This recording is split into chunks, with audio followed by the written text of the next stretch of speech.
to another episode of Meet the Manager. I'm joined by not one, but two managers today as we close out the season 8 and have two managers from Diamond on. And we want to start off with a congratulations to Sid's Galacticos, who finished third, and Bob's Pigs, who finished sixth. So, fantastic season. Talked about trying to do this prior to the season starting. Couldn't make schedules work, and I held on to the dream. We were able to work today, so I appreciate it. Everyone. All three of us have kind of had to work our schedules to figure out how exactly to make this work. But I'm excited. Even as we've kind of opened up, we've started chatting about how the season went and some of the stories, and I was like, stop! Like, let me hit record. The discussion's great, which is exactly what I want. I've prepped some questions like usual, but as we've been discussing, I'm like, the discussion's better than my questions. I don't want to get in the way for this one, but thank you guys for joining me. Hey, thanks for having us, man.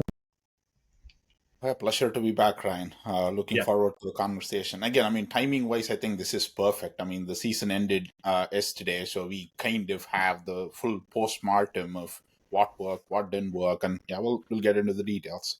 Yeah, and my heart has finally slowed down a little bit.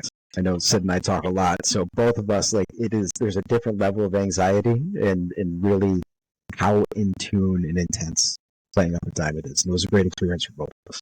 And by the way, I've been waiting on all of these podcasts to hear someone say Bob's Pigs. So I really appreciate you saying Bob's Pigs because that's what the whole team is all about, my pigs.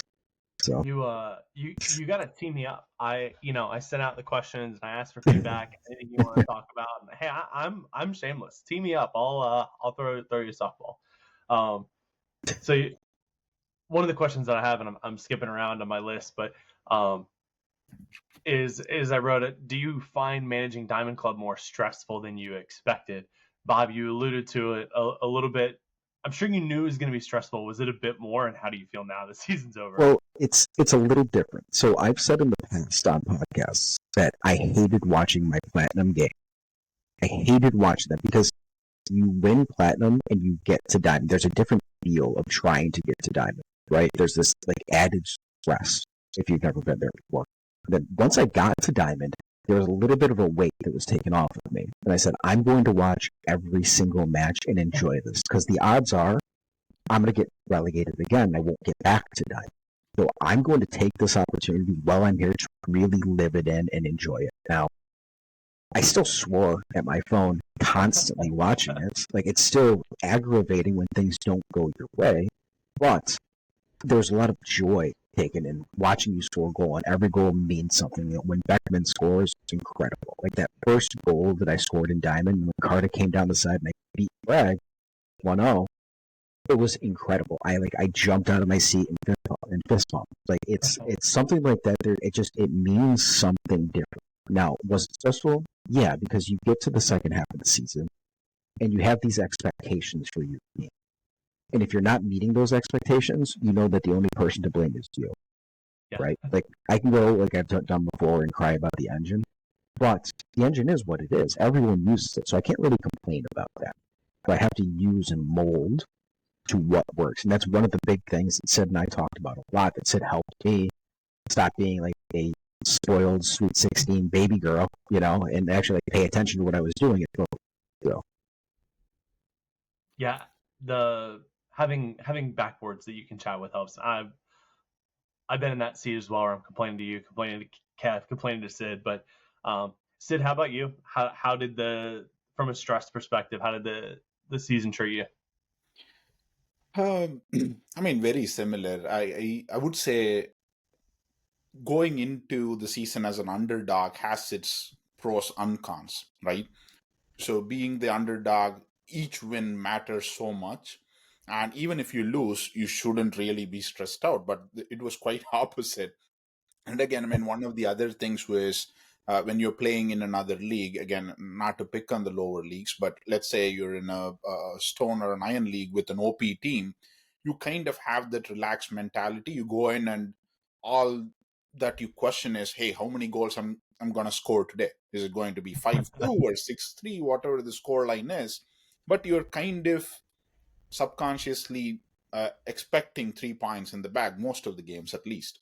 But with Diamond, I mean, it's a different ball game altogether. I mean, I was just doing some stats postmortem last night, and I think I have one of the lowest goals scored in Diamond uh, throughout. I only scored like 23 goals. So each goal was like worth in.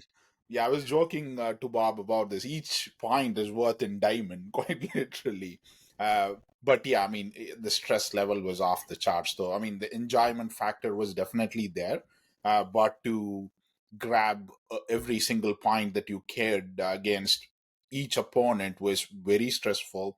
And again, towards the mid season, I was in a very good situation, and I think we spoke Ryan back then. I was like, okay, even if I finish fifth or sixth, it's good.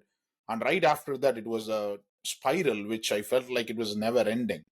Went on a 7 game uh, winless run, and I'm like, what the heck is going on? I need to get out of that rut. Need to get out to get at least one win so the team can start performing again. And yeah, that felt like it was an endless loop of going into a game, grabbing a scrappy draw, even though the XG numbers were good. I just felt like was helpless. I mean, was trying to change quite a few things, but I wasn't trying to deviate much either.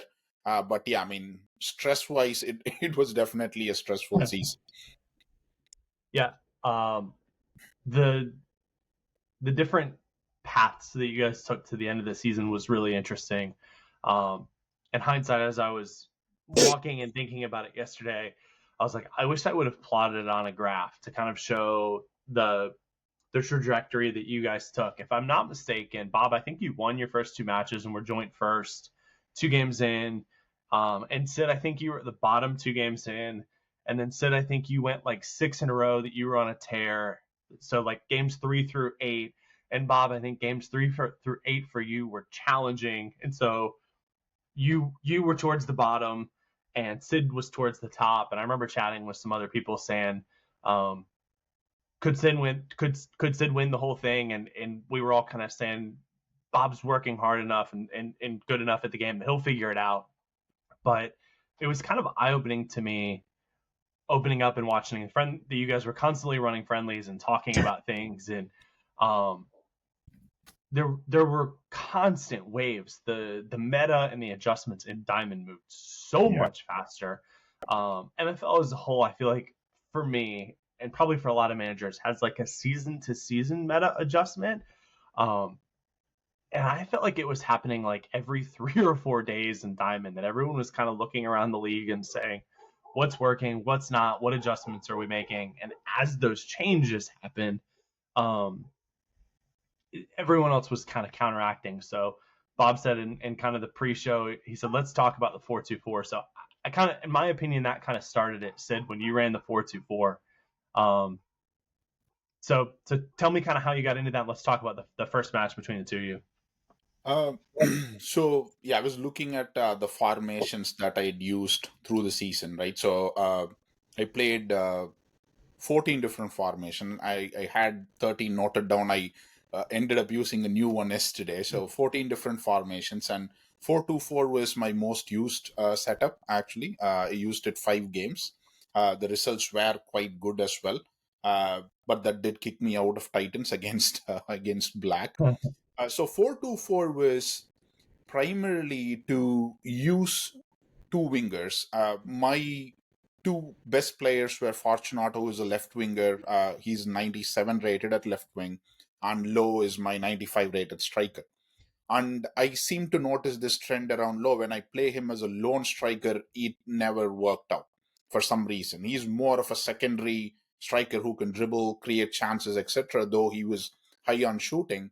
So I kind of wanted to pair these guys up together. And one of the very few formations where you could get a left wing combined with two strikers is a 4-2-4. So I had tried 4-2-4, would say like 3-4 seasons back. And back then I was talking to Kevin. Kev was like, how are you making it work? I mean, there's basically no midfield. You should be prone to a lot of counters. So I tried to set it up in a way that the right winger acts as a more of a cam and a creator, and one of the two midfielders acts as number 6 and the other one as a number 8. So it's kind of a 4-1-1-1-3 kind of a setup, right? So and I was looking at some of the chance creations and whatnot, and the right winger was actually functioning as a creator more than him getting on into the box and trying to score the goals and whatnot.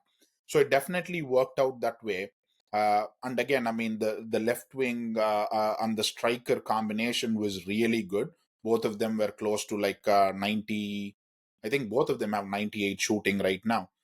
So I wanted to make sure I give them all the tools to be able to have or to be able to play to their strong suit.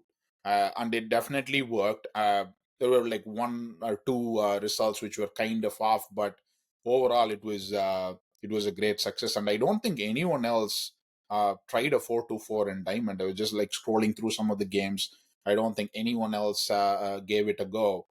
Perhaps we'll see it more often next season. Oof.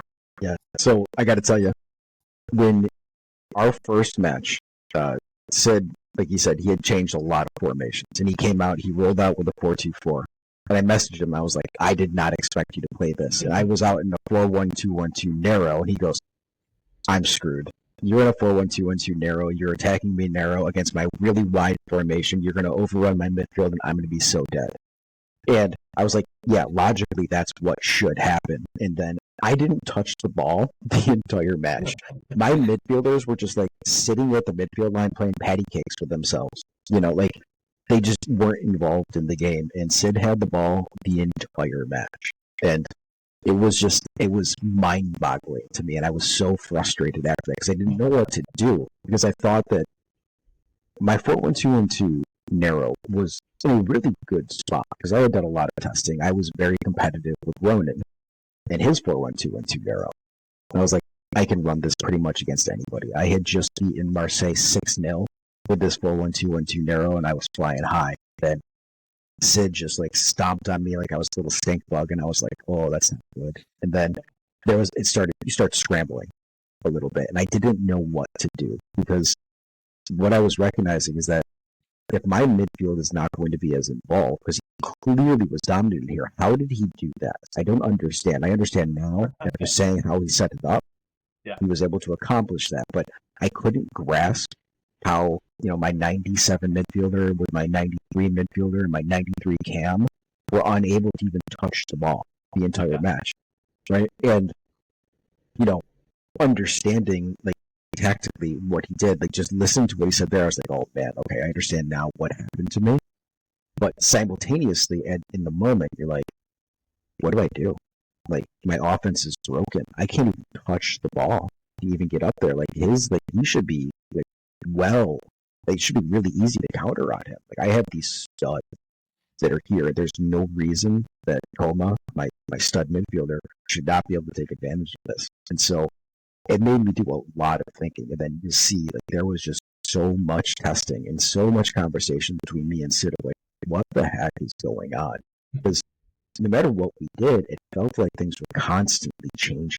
I think Sid mentioned that his goal output was really low, which means that his defense was phenomenal.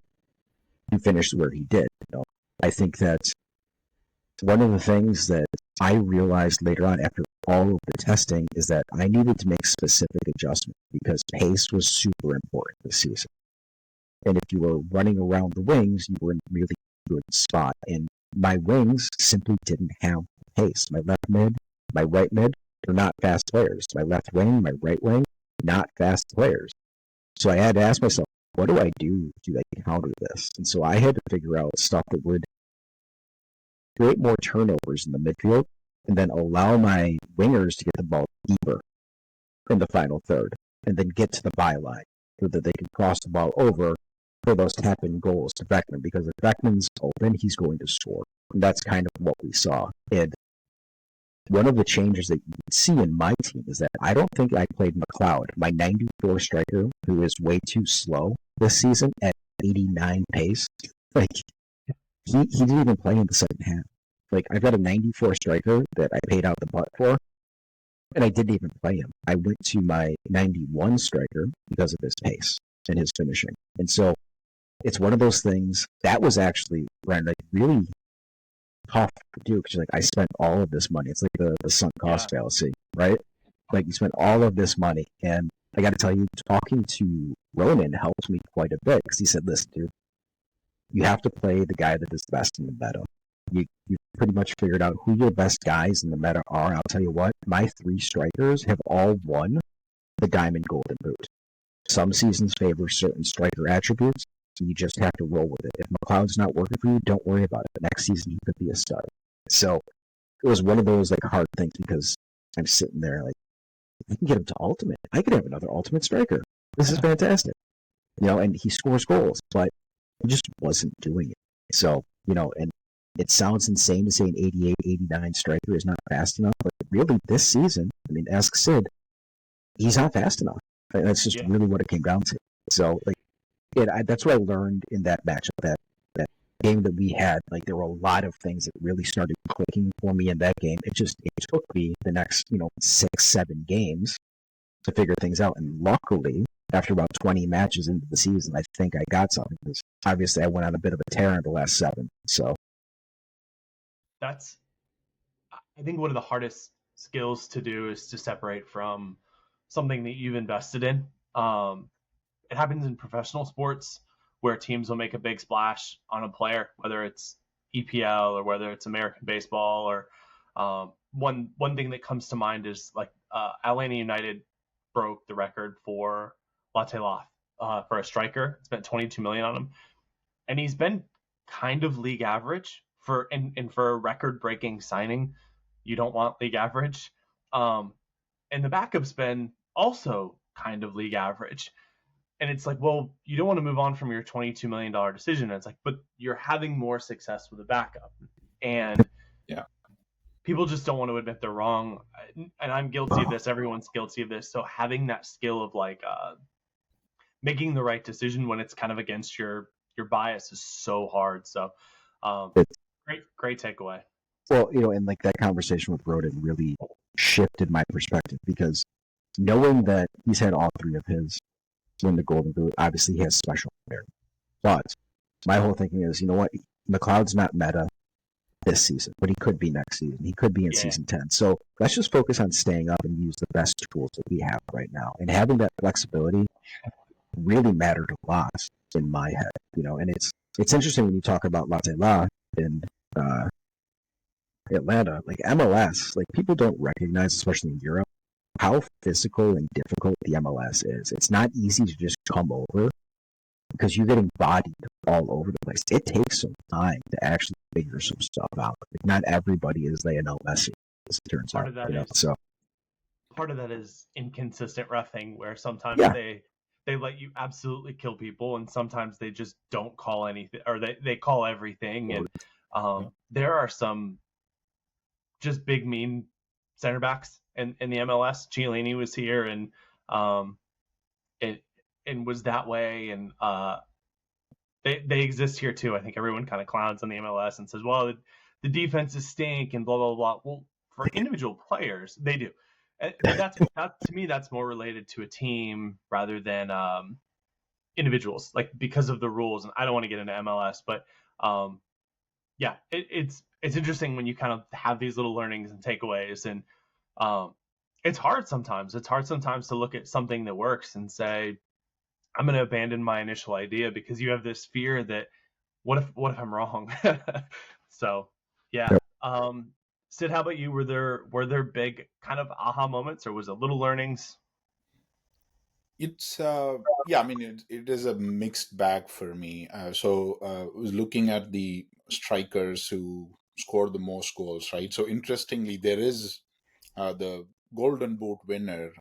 He's 87 pace, right? So what actually worked for him, Dio? So it's the meta kept shifting, like Bob mentioned. Every 3 to 4 games or 4 to 5 games, initially it started off with crosses, right? There was a lot of crosses pinged in. Primarily, I think 5-4-1s were working really well during the initial stretch because of the meta crossing. Then it slowly switched to dribble up until the byline, cut back, and tap in. This was a FIFA meta that I was like really frustrated with back in the day, 2017, 2018. I don't remember which version, but basically all you got to do is one skill move, get to the byline, you play a low driven cross, and there is a striker in the second post for a tap in. And that was happening very frequently. And that's where I was struggling. I couldn't stop the goals, stop conceding those kind of goals.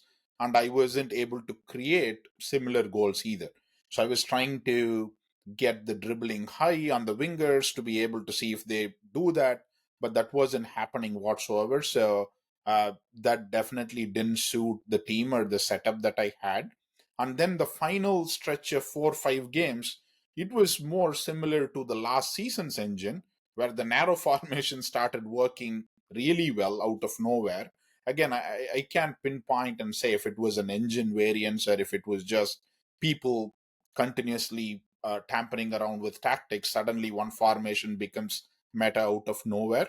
Like Bob mentioned, up until the last season, you would set up a tactic. You'll know 2 or 3 formations which are meta, which you can go into the season with, and you can trust the season with those 2, 3 setups. This was constant waves. 4 games, 5 games, something that worked really well prior to that, it would drop dead, and then you'll have to figure things out within the next day or a couple of days. So it was consistent chopping and changing.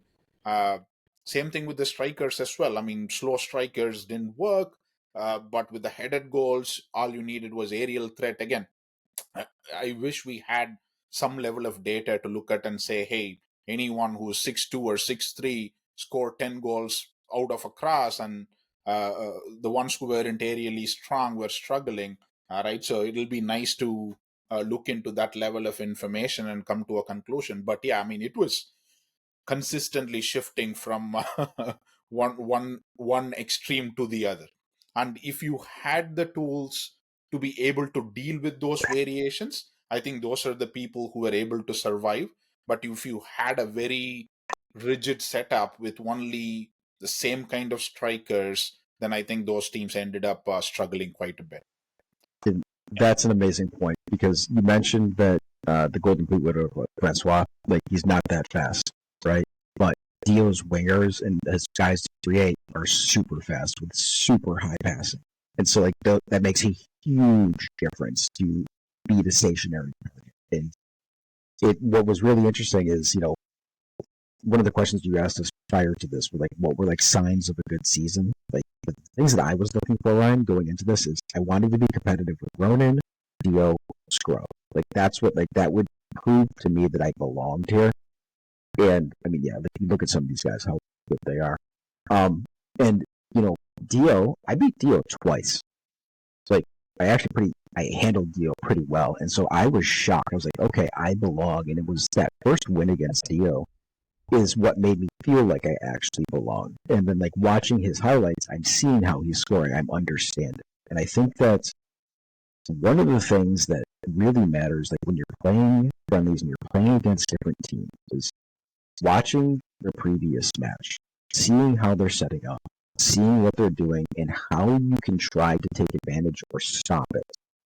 Because there are a lot of teams that will attack out of the back, with some of their best, wing back, and so how do you take advantage of a wing back that's being more offensive? Like, so those are the things that I'm constantly asking myself tactically, how do I do this stuff? And it was a real mix, and it was kind of all over the place when it really came right down to it. And it's that time that we talk about. What people say in games, it's like time and money is really what allows people to get here. And fortunately enough, we had the ability to get here, but we also spent a lot of time doing these things and figuring these things out. Because quite honestly, what was it, 7 games ago? I think I was set on like 14 points, like, or 17 points. I wasn't playing well at all, and I think I ended at 31, 32, something like that. So to me, it was just patience and persistence. And I think persistence was the key to this, and finding teams that you could scrimmage against. So, I mean, I do need to shout out Sid and Ronan and 3X and Hertha. All of these teams, we made ourselves available for friendlies all year, even against like opponents, because we have no one else to test against. Like there is a pretty significant difference between my team and a mid-level plat team that did not make Titan up, right? So you can't get the same. So you actually need this stuff. So yes, it makes you available for counters. If you are understanding like what tactics are and people are trying to look at your friendlies and stuff like that. But there's a reason that people in Diamond have dummy tactics that are set up as well, that are there too. So there's a whole bunch of mind stuff that you think about. So like when I'm about to go into play a 4-3-3 defensive against somebody, do I put up a dummy tactic of no individual stats, no settings whatsoever, and just leave my team in a 4-3-3 defensive? Where they get prepared and they test for something else and I come at them with something completely different. And these are the kind of like mind games that I'm thinking about as we're going through, and I assume most other people that have played in Diamond a lot longer than I have do the same thing. Yeah, for sure. I think it's really interesting kind of seeing that a couple of the managers, like I think Big Will is famous for not allowing friendlies and no friendlies, and Yep. there's a trade-off on both sides. He's not going to get the opportunity to tinker as easily, but then you can't tinker against him, so it's a little hard to kind of like target, but then it's also there's a consequence where he's not able to tinker, which is interesting and fun. So you talked about your wave, and did you ended the season a lot on 4-4-2. Did you kind of hard pivot or did you flex throughout the season? Well, I mean, after my mid-season purchases, I wanted to take advantage of two strikes. I thought that like if I was playing Herta a lot, Naples Goldfeather a lot friendly. And I was watching how he was generating his goals, and he was dribbling to the end to the byline and cutting across or tapping goals, like Sid said, or crossing. And so I made hard switches on what I did. So I set up both of my strikers to dribble more. And basically my wingers in my 4-3-3-D or 4-3-3 to dribble more. I wanted them to dribble all the way to the baseline and then cut it past across. And I actually saw it starting to work because even if they weren't cutting it across, they were creating space by dribbling to the end line. So all of a sudden, it pulls the right back, it pulls the left back, and the right mid, and the right center back, the left center back towards the ball, which opened up more space. And what I noticed is that when I shifted one of my center mids over, Nakamura, to the right side, he just caught fire and started scoring goals. A big part of that was my right winger was dribbling to the end line and cutting the ball back to him, and he was wide open. And he's way too good to be wide open. So these are the kind of things that I was looking for in my setup. So it was a massive change, and it actually increased my output really fast. And it made me pivot to that 4-4-2 because what was happening in my eyes is that Dio's fast wingers, Scrub's fast wingers, and fast left mids and right mids were blowing by me. And they were getting wide on me, and they were crossing the ball and getting heavy goals. And so that's really frustrating. So there's only so much you can do. So I decided to play wider, right? I wanted to take advantage of my left mid and my right mid. So I was like... Did you go wider offensively and defensively, or just offensively? It was more, I wasn't even that wide offensively, believe it or not. I was not very compact. That 4-4-2 was pretty wide open. It was very wide open. It wasn't deep, but it was wide open. And so the idea was force people to the middle. Don't let them dribble to the baseline.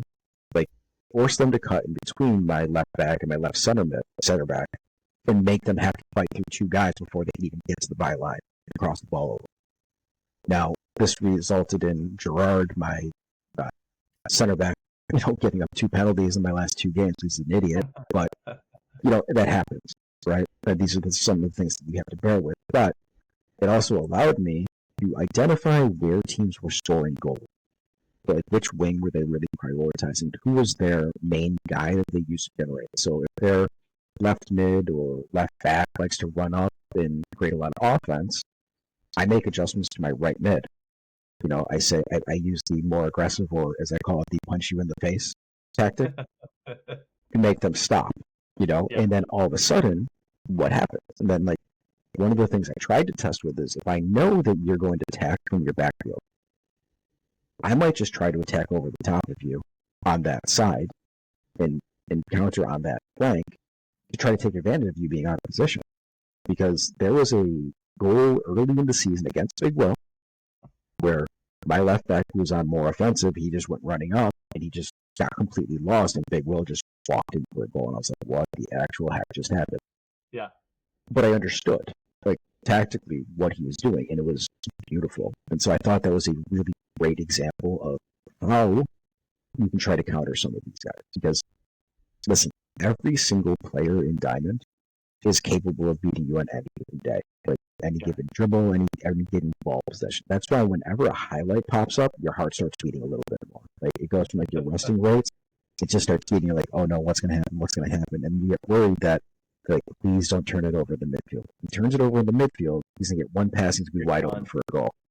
Yeah. And so so that's why I went to the 4-4-2 run. It gave me the width, and it allowed me to use two strikers. I use my two pacey strikers. So when I say pacey, I mean 99 pace, 96 pace. Like, good luck keeping up with that, guys. They're going to run circles around you. And those guys, they can get to the byline, right? And they can cut back to the other striker. They can cut back to my center mids, who, again, Homa and Nakamura are two of the best midfielders in the game. Like, they're going to have those opportunities. I just have to create them for them. That's where I failed in the first, what was it, said like 20 games of the season, was creating opportunities. So, Sid, how about you? How did kind of the formation flow change? I pulled up quickly some of your games from the season, and you seem like you change every single game. Are you changing to try and stay unpredictable? Obviously, rotation's part of that, but kind of, can you walk me through kind of what you're looking for, what adjustments you're making, and like what you're finding and tinkering with? Yeah, I mean, I think it's a combination of three different things, right? One is definitely the player fitness at that point of time. The second is looking at the opponents, what kind of setup they have. And the third one is to kind of reflect on Bob's point, and what do you need to have defensively to be able to contain them. Now that I think more, 3x was using 5 at the back, so there was both a left wing back and a left mid, which probably worked in his favor to contain the attacks coming in from the flanks. And that kind of probably explains my issues post mid-season as well, because I don't think I was running a lot of wide setups. I think I was running quite a bit of 4-3-3, both the defensive and the flatter versions. I didn't run a lot of 5-4-1. So yeah, I mean, to answer your question, Ryan, I was looking at these three things to set up, and the unpredictable aspect of it as well. That is primarily the reason why I wanted to have players who can play in all the positions, right? So if I need to roll out any one of these 13 or 14 setups, do I have the right pieces to be able to do that? In the first half of the season, I had two left backs and not a true left wing back that I kind of struggled with. And luckily for me, mid-season, Sturge was open to a loan swap of my left back with his left wing back. So that kind of helped with some of the 5 backs, or even uh, running one of them as a left mid. Though their ratings drop off quite a bit, the defensive aspect of it, and them, uh, if you set them on high freedom, they tend to help out a lot defensively. So that was one thing that I wanted to kind of make sure there are tools available in place, whatever direction you decide to take mid-season. There is no real bottleneck at that point of time. But I mean, overall, 14 formations is really not a fun way to go into the season when you look back at it.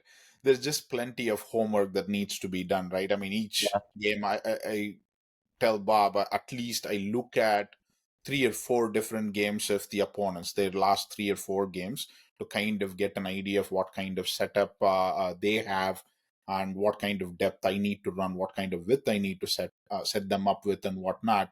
Uh, but unfortunately, I feel that's an effective way to go into Diamond, right? If not, people will easily figure you out. If you have a super meta team, you could probably get away with things.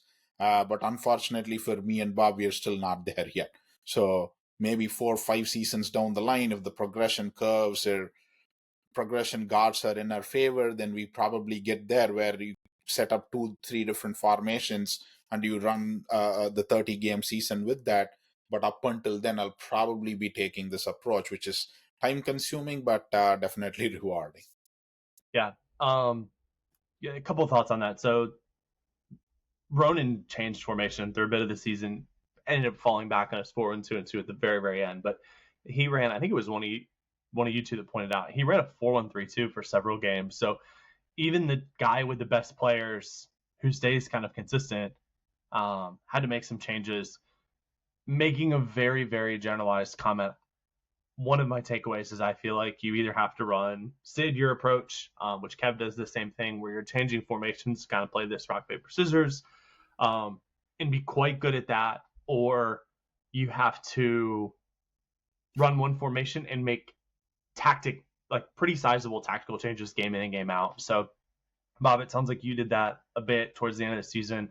And talking with Big Will talked about Ronan's team and how Ronan will go very narrow some games and then very wide and press up and then drop deep. And I'm sure he's tinkering with individual tactics. So we get this quick glance and say, oh, he's a set and forget 4-1-2-2. And I bet if we got specifics, he'd say, no, sometimes the Cam's playing in the right wing position, and sometimes I have him playing as a second striker, and sometimes he's dropped deeper. And if we're not looking very closely, we just kind of see the 4-1-2-2 narrow and say he runs the same formation every game. And it's like, it doesn't look the same. And when we're looking at a 2D engine, unless you're really paying attention, it's hard to get those takeaways. Yeah. I know I'm guilty of this. I'm sure a lot of people are. We'll kind of like half pay attention. I think I have undiagnosed ADHD. I'll start a friendly and I'll start watching, and then I'll look down at my phone and I'm scrolling through Twitter. And then I'm like, I lost again. What happened? And then I'll hit rematch, and then I'll do the same thing. And I'm like, I'm watching my games. And then I'm like, I'm not watching my games. So it's interesting to kind of hear you guys talk about like very individualized problems, right? The left backs overlapping and creating challenges, cutting back in the byline, and there's that 2v1. Or I think it speaks to how hard Diamond is and what success looks like. You can't just buy your way to the top. Sid, you mentioned it. In Iron and Stone, you can just have better players, and you can just gap people. I did that in Spark. I'm going to pat myself on the back. But in Diamond, that's not an option, right? You can't go buy players that are 120 rated and just be better than the league. So super interesting. I'd be very curious to look at Ronan's setup or the team, the tactics page at least. He'd probably have 5 4-1-2-1-2 narrows, and probably a comment at the end saying wing backs or wingers in this setup. Cam is a second striker in this setup, so it's definitely not easy at all. Like you said, I mean, on paper it is a 4-1-2-1-2 narrow, but for all you know, the the fullbacks can be functioning as wingers. Same thing with the midfielders as well. So it is, yeah. There's a lot of a lot of ways you could play the game, but yeah, I mean, as long as you have the right pieces to be able to be flexible, I believe you're in a good place. And like with Bob, I mean, with the Beckman acquisition and McLeod hopefully can get going next season.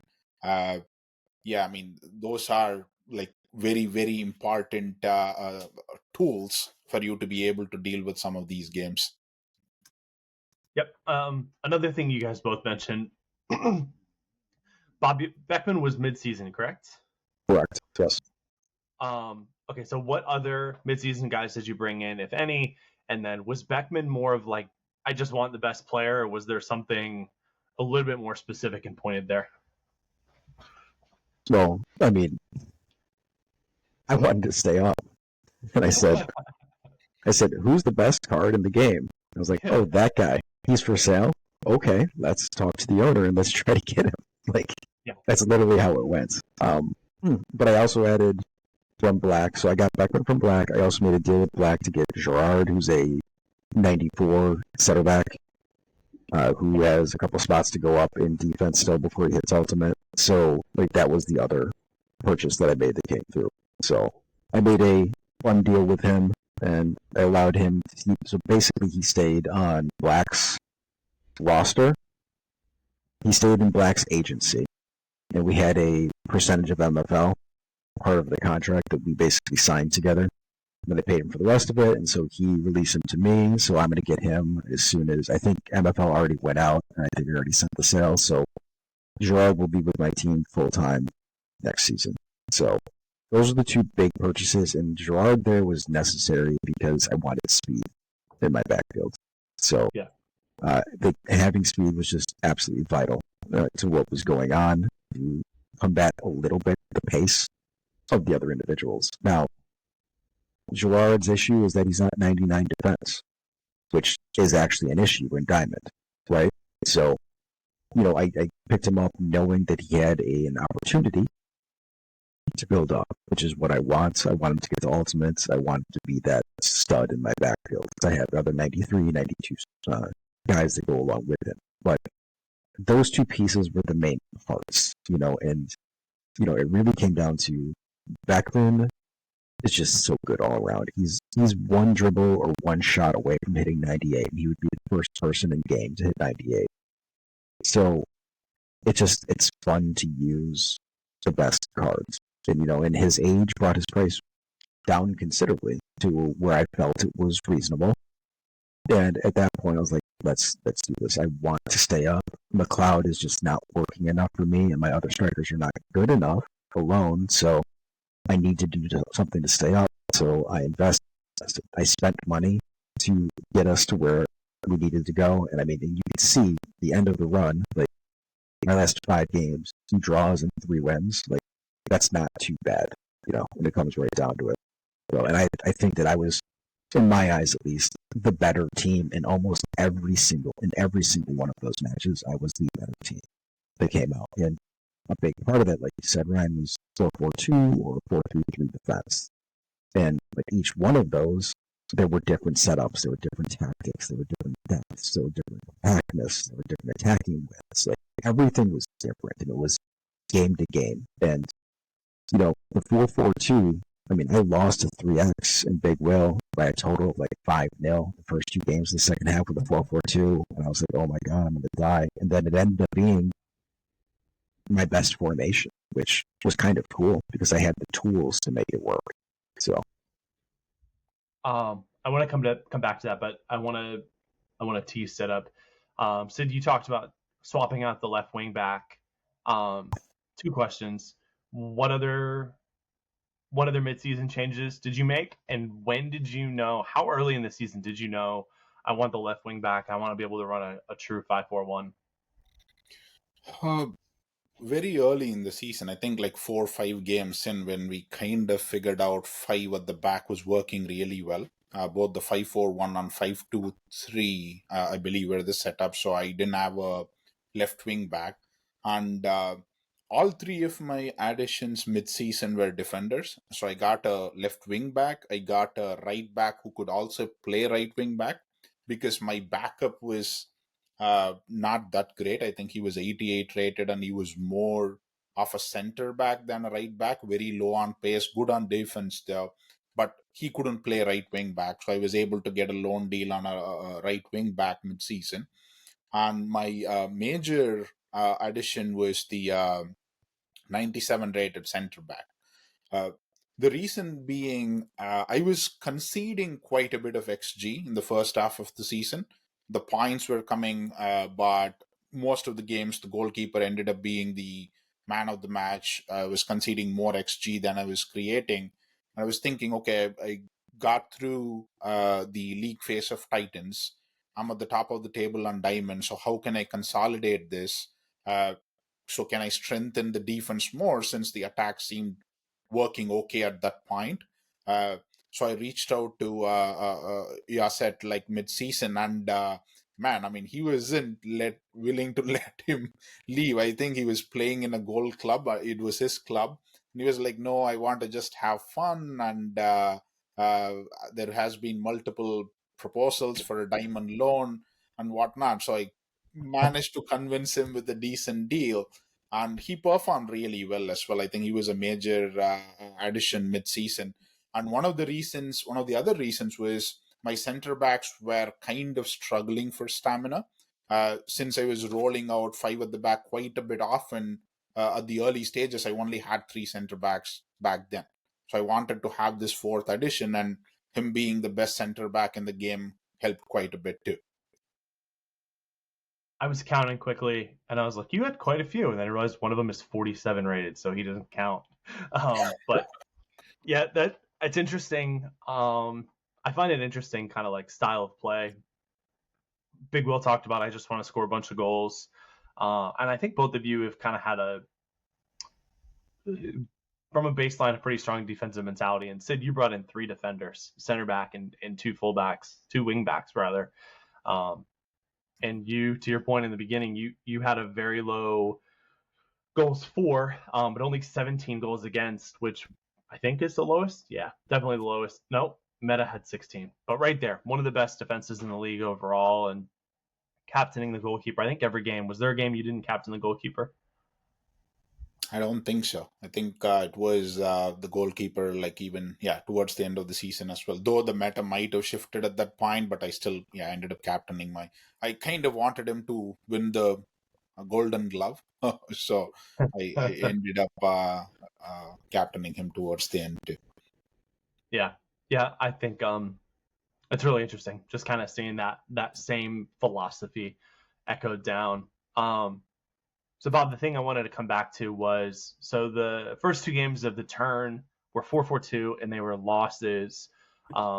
What encouraged you to stay with it? Did you kind of say, hey, this is going to be my sink or swim, or did you see something and think, hey, I think this makes the most sense? It was, I left, well, I had given up on it. I had left 4-4-2 up as my dummy formation, and Ronan started running friendlies against me, and I was beating him. And I was like, wait a minute, this is actually good? Like, what the hell is this garbage? I was like, oh, play this against better teams and win, play this against worse teams and lose. Like, I don't know. I was confused. And so, like I said at the start of this, I had a conversation with Ronan. He said, like, your 4-4-2 is one of the best I played against. And so that gave me the impetus to really trust it.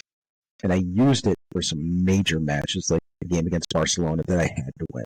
You know, the game, like, I decided to go 4-4-2 against Sturridge, which seems stupid. Like, you don't usually run the guy's one formation against him, right? Like, that doesn't seem smart in any way, shape, or form, but I was confident in mine, right?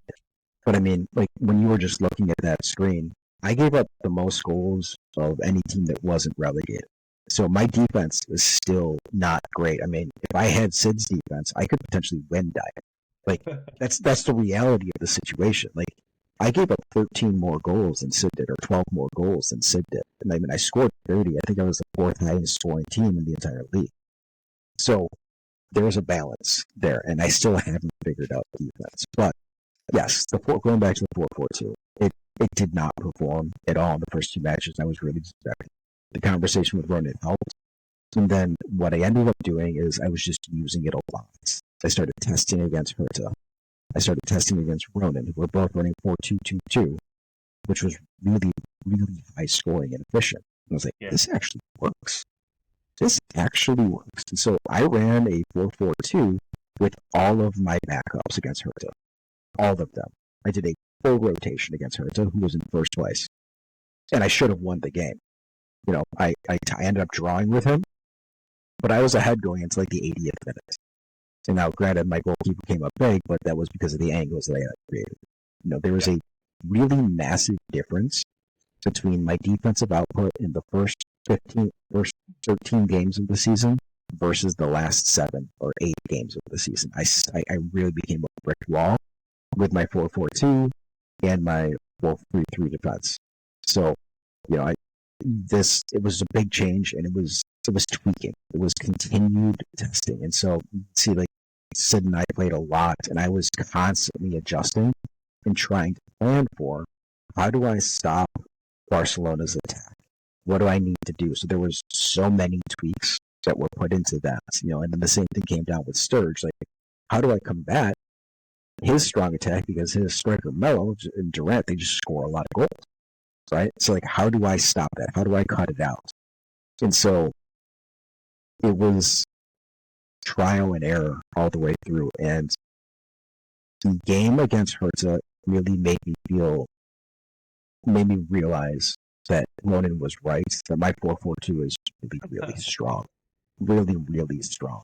And then once that happened, I was like, I can roll with this, and I can win with this. And so I put it out there, and it worked. I mean, I got lucky in some places, obviously, but like my possession was good, my XG was good, my guys were getting available, Beckman was getting freed because, when I was playing my lower rated striker, Rodriguez, he's fast too. He was running all over the place. Like I said, Nakamura was getting wide open. Like, wide open. I was like, okay, like this is pretty fantastic.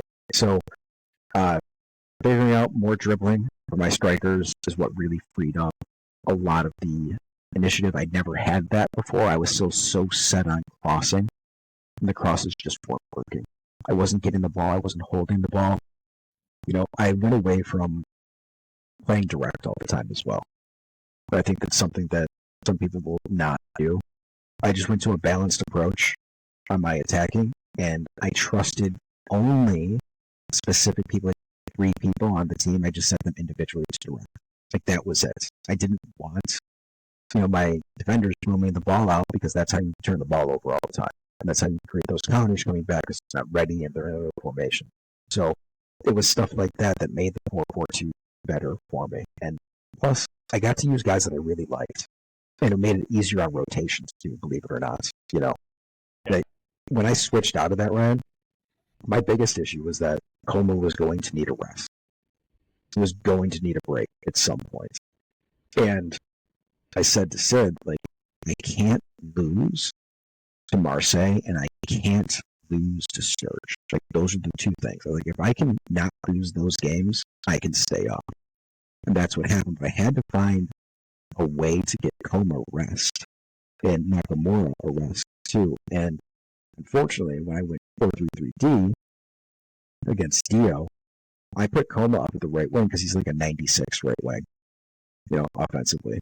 Because he got 96, he's got 99 dribbling. So like, this is perfect, But that means all 3 of my center mids are playing, so they're all a little bit tired. So that took a little bit of balancing to get to where I need to get to for a long rest. So I'm actually pretty fortunate that I didn't fall down into the playoff game, because all of my guys are at like 91, 92% right now. So I'm very, very fortunate with that. But the 4-4-2 was fun. It allowed me to use my strikers. And I'm really looking forward to next year too, because I have a new 96 striker that's coming in that I got from Sid. Thank you, Sid. That's going to pair up with Beckman. And so they're going to be a lot of fun to play together. I'll kind of ask Sid how some of those flows, and then I do want to talk a bit about season 9. As we transition, Sid, were there, to me it's a little harder to find some of those nuances running so many formations. Did you have nuances that you carried throughout, whether it was controlled or direct or width, or something that you kind of said a change of opinion and said, oh, I like this better, and saw some success? I did try out a couple of different variations of or between direct, balanced, and more offensive, unbalanced as well. So I had started off with balanced and more offensive setup. Right. So I tried all kind of iterations with that. I didn't find much success with the other ones. I did switch into direct unbalanced in terms of attacking tendency for a couple of games. Didn't do much in terms of the attacking XG or attacking numbers, so I had to revert back. But the dribbling aspect of it was very interesting to me. So I was again looking at some stats yesterday. My left winger had 153 dribbles completed, right? So a high volume dribbler, created a bunch of chances, and I kind of wanted to see who else comes close to that number, or who in the other teams were like producing similar metrics. And for Meta, it's the striker, Kovacs. No surprise there, right? So, like we said, Ronin did use him as a high dribbler. So he completed 143 dribbles, being a striker. Uh, so that I think is something that you could uh, figure out in terms of both team instructions or individual instructions. I started off the season with the team instructions set up as dribble less.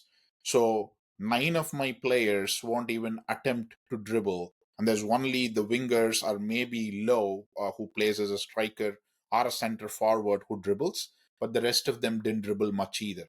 But the dribbling data, like in terms of the distribution for Meta, looks like there's 143 dribbles completed striker, and there is a bunch of guys who completed between 60 to 80 dribbles. For me, it drops from 150 to 90 is the second one, and all the way to 40 being number three. So right, that there is potentially an opportunity, right? So do I need to look into adding a midfielder who can dribble and create? Or again, do I just focus on wingers being these high volume dribblers and create opportunities there? So that is kind of the thought process right now. Again, I did add a couple of players to the squad already next season. I was able to swap my right winger to a slightly better right winger. Overall, rating wise, both of them are 92 rated, but the guy I added has 92 finishing now, compared to my older right winger who had a 77 finishing. So each time it felt painful for me to watch. He would be through on goal. He would, I don't know what he tried to do, if it was a lob or if he was trying to round the keeper. He would just hit it straight at the keeper, and it would be like a 0.3 0.4 xg chance in diamond. I'm like, what the heck are you doing? The goals are rare to come by, and he was doing all this. I was luckily able to upgrade that position for next season, and I had a couple of center backs on loan, so I had to buy one center back. So I have a deal in place, which hopefully I can push it through within the next couple of days or so. But other than that, from a setup perspective, I think it will be very similar. Just need to figure out again. I mean, we haven't even gone into the new engine yet, right? So with heat charts and with shot charts available, what's the best way to crack the code? So, I mean, within the next week or 10 days, I think we'll have a lot of opportunity to run friendlies and figure things out. But in terms of squad composition, I think I'll probably settle where I am with these two additions right now. You mentioned the fast-paced, high dribbling winger that can't shoot. I think we all have guys in real life that we can think of, whether it's Anthony or Alan St. Max, that just incredible, right? They'll dribble through 7 guys in a one-on-one with a goalkeeper and sky it, and you're like, what's the point? Kind of funny. I'm sure we all have imagery in our head around that, but yeah, you started transitioning into season 9. The first, maybe the most basic question is, what's your expectation now, and what's your stretch goal going into season 9? I think both of you kind of said avoid relegation in season 8. You both accomplished that. What comes for season 9 now? I mean, one really strong team is coming up from Platt, right? So if GTA replaces, let's say, Marseille, so that is, again, Marseille was no free points, but GTA is going to be even stronger. So I just heard from Ninja last night, this morning, that he had added a 96 center forward. So yeah, he's not really looking to just hang around. So he's definitely on the offensive, and he's got some amazing attackers, right? So From an objective perspective, I think I'll probably be shooting for about 6th or 7th. The stretch goal would be to see if I can get to a podium position again, which I think is going to be very tough. Again, it's about who figures out the meta soon, or the engine soon, and those like managers will definitely have an advantage to start off with.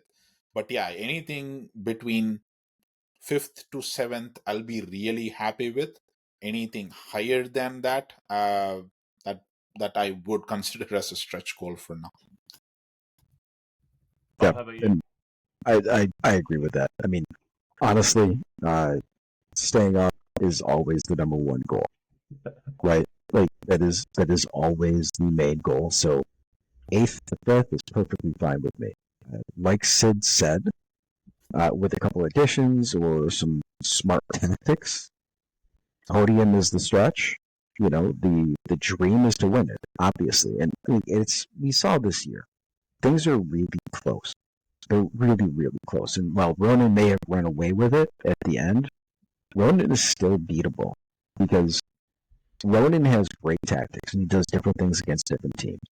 But his guys are sort of at a peak with how high they can progress. And I mean, you can see it from Sid's team. Sid's team constantly progressed this year. I had a couple guys progress, so there's still room for some improvement around where we are. And we can add some players. Like, it's hard for Rowan to be like, oh, I need a better center mid because my guy's only 95. Like, okay, well, good luck with that. Like, Yeah. those guys aren't available.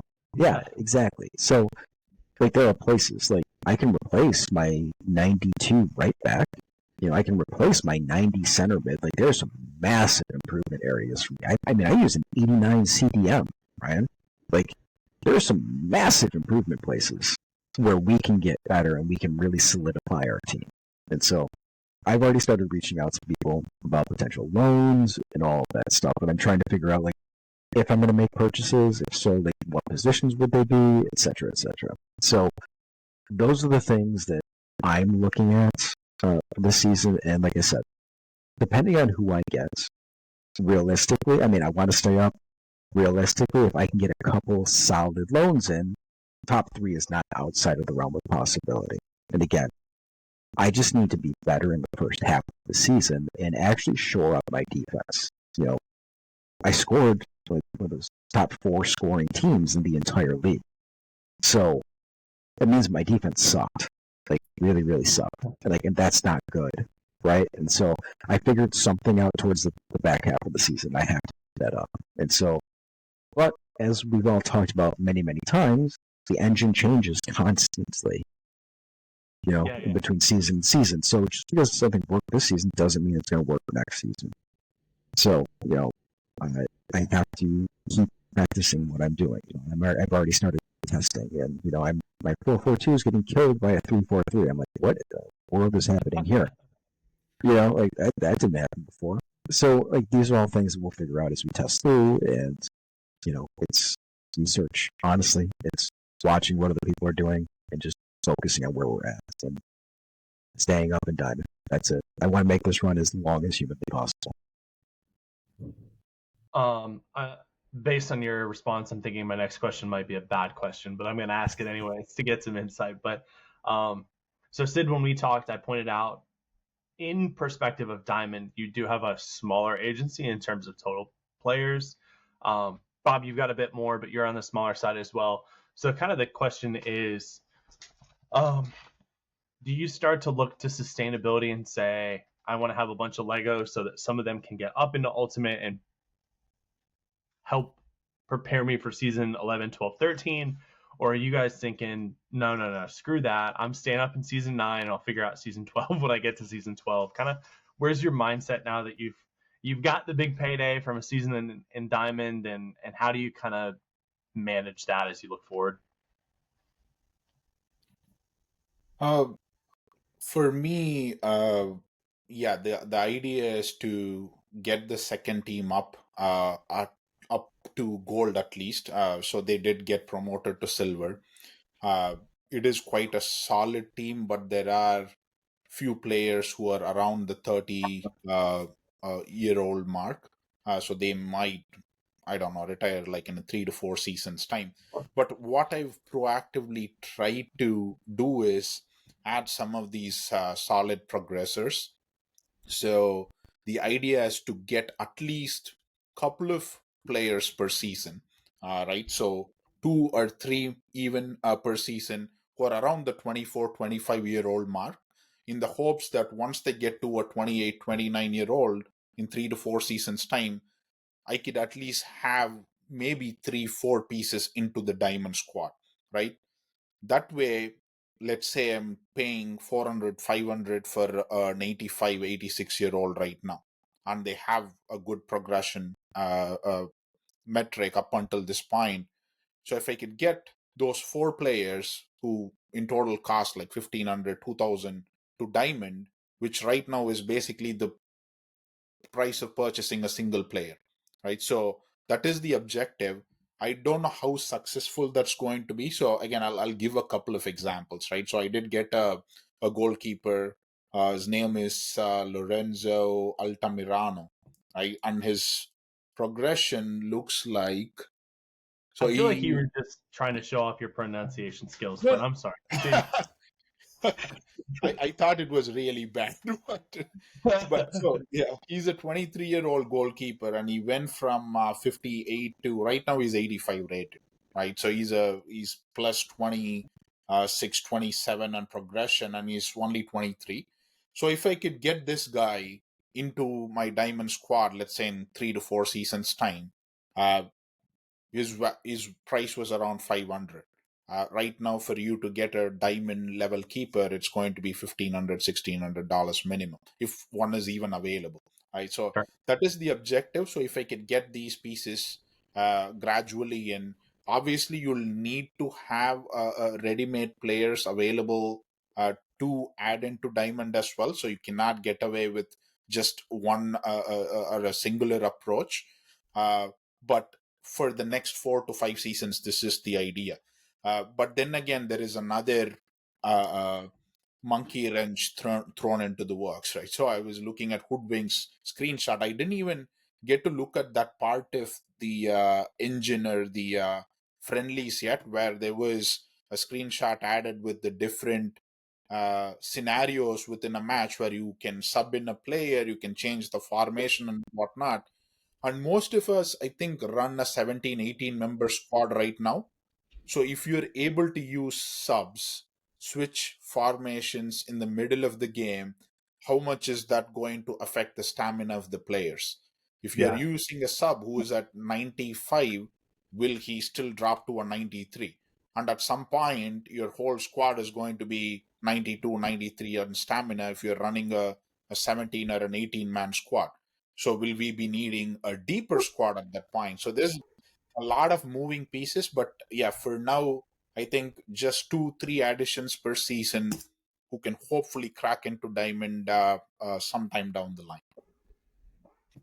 Yeah, I was looking for Hoodwink's message. It's in the Ramble Discord. Um, and it just shows a match situation instruction piece.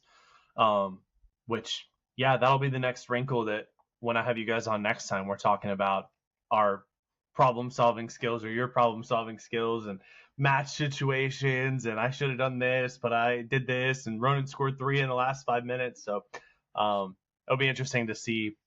I love all these new wrinkles. Part of me pulls my hair out, and I'm like, I suck at what we have now. Don't stop adding new stuff. I'm not, but part of what makes this fun and adds a lot of community and a lot of chat. So, Bob, how about you for the kind of future planning? Yeah, so my Gondomar team I bought that the first season I was in here was like mid-season 3. I saved that from relegation, from down into ice, so that was in stone.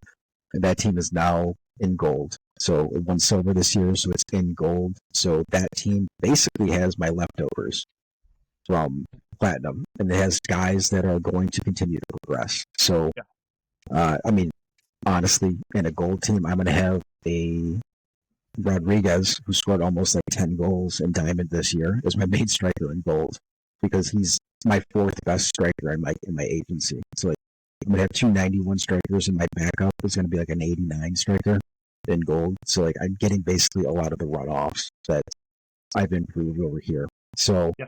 the goal is to get that gold team, have those guys continue to progress. So specifically goalies, right? They're like Sid said, it's hard to find a goalkeeper. I picked up a goalkeeper for like 350, 400. That's 90 goalkeeper. He's 27 right now. He was just freshly minted. So he should have a little bit of time in him. So he'll start for my goal team. The goal there is to get him to get a couple levels, right? To get up. If I can get him to 92, he's ready for Diamond. That's kind of how I'm looking at it. To replace Mackler when he decides to retire. So that's sort of how I'm looking at my gold team as the feeder team. But like Sid said, most of the guys are old at this point. They've been in my agency since season 3, season 4, season 5. So a lot of them are older players. I have some guys that are building up and continuing to progress. But most of them are all around like the 89 area. And so some are really good. They should be competitive in gold. I mean, they steamrolled silver this season, but I think I was in a really weak silver league, to be honest with you. But, we take what we can get, right? Yeah. And that team with my strikers, with my goalkeeper, I'm probably going to send like 292 center mids or center backs down there anyway. So like that team should be when it comes right down to it. So I want to get that team to platinum. I want them to continue to progress and use that as the feeder system into Diamond, because most Diamond teams have really old players, Ryan. Like, you don't have a lot of teams that are filled with like 22-year-olds. Like, Well, they're not common. They don't mint ultimates. I mean, right. you have to buy Legos and have them progress up. So Yep. it's one of the things that I've realized that it's a little different. Yeah, and so and that's what I mean. Like the goalkeeper, I want to use him in gold, right? I have a 24-year-old right wing that is 91 rated that I picked up as well. And he was playing in Plat this year. I'm trying to figure out if I'm going to put him as my right wing in Diamond, because I think that he already progressed a little bit, so he's about to hit 92. So I may just use him directly in Diamond and be a little bit slower. I have a little bit lower on that right wing side. Yeah. Or I drop him to gold and I just let him run wild over there. But I also have a 91 right wing that's in he's going to be retiring next season, that I'm just going to probably throw to gold anyway, because as it turns out, when you're in your last year of retirement, it's literally like you're walking around with like crutches the entire time. Like you get exhausted instantly and you never recover. So those are the balances that are a little bit more difficult. So yeah, Gondomar, my gold team, is the feeder club. It's going to have all of my runoffs that are not high enough for Diamond or are high enough for Diamond, but I've already got all those spots filled, right? So like my Diamond, my 3 strikers in Diamond would be 97, 94, 93.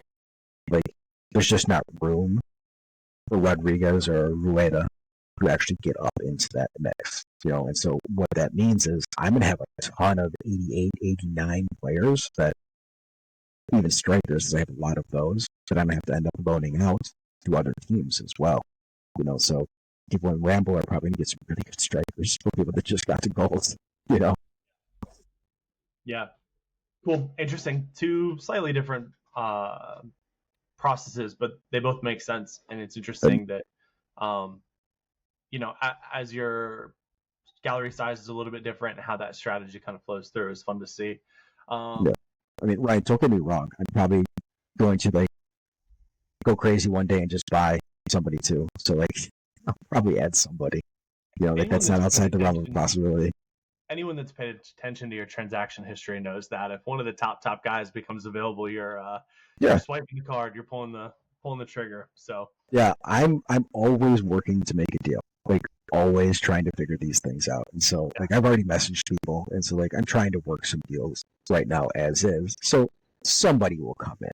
I need a CDM. I need a CDM. I need a CM. And I want more CBs. Sid, would you be willing to trade a 92? No, I'm not going to say as an example. Would you have a 92 CB and a 93 CB? to Josette for that 97 and then some cash. You know what I mean? Like those are the kind of deals that we're talking about, right? Because 92 and 93 are great, but they are more of the flat level right now because of their pace, right? Whereas Josette's guy, 97, he's got the speed, he's got everything. That's the guy that I want to add. And the question becomes, what assets am I willing to move on to make that happen? Because I have a lot of them. You know, like those two strikers, Rodriguez and Rueda, I'll put them together in a deal with people. You know, like, just Josette, I hope you're listening to this because I have a lot of cards I'm willing to give for that guy. So, but yeah, that's really what it comes down to. I want to add players, I want to win, and it's just I think Sid and I are very similar. We enjoy the tactics that go in there, but we want to win. Like that is our focus in this, you know. And at some point, we want to win diamond. Like that's really what it comes down to. And I think that we can get there because we still have some progression growth left in our team. Yeah, sure. I'm looking at the average age in diamond, right? So it starts off at 27, or the lowest is 27.1, which is Marseille, and the oldest squad is 30.5, which is uh, Big Wills, and quite a lot of them are around the 29 to 30 mark as well. So again, it depends on how many of these players are going to get that retirement mark within the next season or two, right? So I'm pretty sure there will be a power curve, like an even out scenario where a lot of these 95, 96 guys are retiring. The 93, 94s become a bit meta again. But that again, I mean, if you have a little bit of the younger guys in the squad, they still have room for progression, as Bob mentioned. So yeah, there's a very high chance within the next season or two you will see some of these top teams dropping off a little. Again, I don't think there will be a massive difference, but even if there is a 96, 97 CM who goes out, who gets replaced by a 94, that is definitely a drop in quality. Bob has one, coma. So it's going to be an interesting 2 to 3 seasons to come. Yeah, I love watching you guys problem solve in real time, and I've enjoyed, unfortunately for you guys, how quickly the problems come and how unique they are, and it's kind of fun because you always find creative solutions and ways to deal with challenges, whether it's players aging or formational setup or whatever's going on. So it's been really fun. I said in the Windirk that previously I had not paid as much attention to the Diamond League, but getting to chat with you guys in Discord kind of frequently and following the standings and following kind of the trends, it's been great. So I'll close with kind of just an open anything you're excited about. There are a couple announcements around team delegation. We should have jerseys soon. We haven't. I took it as kind of an event, but some sort of a drop or something with the trial clubs. What are you guys excited about, and any closing thoughts you have? Trial clubs are great. I was listening to Wendirk, the thought process behind trial clubs, how they plan to get new users onboarded and whatnot. So yeah, it is definitely good. It's kind of, again, I'm relating this to FIFA, the trial version where you're able to get and play a couple of friendlies where you can kind of have a feel for the game before you go ahead and purchase the full version. Right now, there is no option as such, and this will definitely give new users a good run at what's available from a gameplay perspective. Again, it's just not winning alone that can be an objective for everyone, right? Some people want to farm MFL, some people want to farm progression. So there's a lot of goals that you could set for your squad or your agency. So it'll be an eye opener for a lot of people who are coming into the game. So uh, it is a very good addition, and hopefully there is again a surge of new users who come on board within the next few days. On jerseys, yeah, I mean, optics wise, I'm a very big optics guy, right? I was mentioning about hopefully we having a dedicated trophy room page of sorts where you could just go in and look at everything that you've achieved so far in MFL. So jerseys fall kind of in line with that. Whenever I go in, I see my top 2-3 players wearing different jerseys. The OCD just hits me bad. So I would rather, have a standard design or a design that I like. Hopefully, to be for the set up for the whole squad, so that optically it looks pleasing and uh, good as well. Yeah, I think the trial clubs are really cool. I mean, if I had any friends in the real world, I'd use it. So yeah, but it was nice listening to Matt talk about it on When Dirk. I think it's a really cool idea. I think it's inventive. It's different. I hope it works out. I hope we get some more people that are really committed to the game. I think that's the goal with all of this. You know, the thing that has me more interested though is the team delegation, because again in Plat we see that Big Will won Plat and Dio came in second. They have to either sell that team or just pass up the spot. Mm-hmm. So, me personally, with the team going into gold, with the guys I'm going to put into my gold team, I expect to be in platinum the following season. Yeah. If I somehow get 2 teams in diamond, I would love to be able to delegate one of those teams to someone like Kev and say, "Hey, Kev, go have fun with this in diamond and tell me what you think." Yeah. You know, Kev's great at tactics. Like, it's a different ball game up here, and Sid and I will tell you, like, it's considerably different than even playing at platinum. And platinum is tough as all get out, right? So I love the idea of delegation. That works out. I think that would be a good solution to what we're seeing at the top of the leaderboards when you get into diamond, because a lot of the diamond managers have teams that are fighting to get into diamond as well, have 2 teams. Like, they're so deep. Now, granted, like you said, Sid and my gallery's a little smaller. But, you know, Sid and I have mentioned before, like, we should just, like, we actually talked about it mid-season. Should we buy a platinum team and put all of our great players on platinum team to see if we can get it up to diamond? You know? Now, if delegation is an actual thing, that actually becomes an option for both of us. Yeah. You know?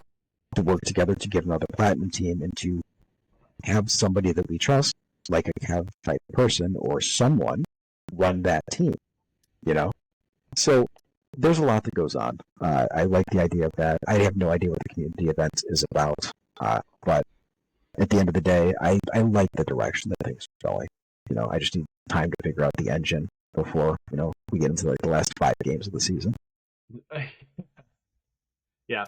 Yeah, that's next steps, next questions is figuring out experimental engine, and it'll be fun. I have some work to do. I thought I did a good job coming into this season of preparing, and then like 3 days in, I was like, my tactics suck. I prepared. I thought I did well in the Ramble and the When Dirk, and I was like, I'm ahead. I'm doing a good job. And then we got in, and I was a little behind expectation, and I was like, what the heck? I prepared so much, but I'm not alone. The community's good at this game, and it's part of what makes it fun. Is it's not an easy challenge, but awesome. Anything else? Any closing thoughts?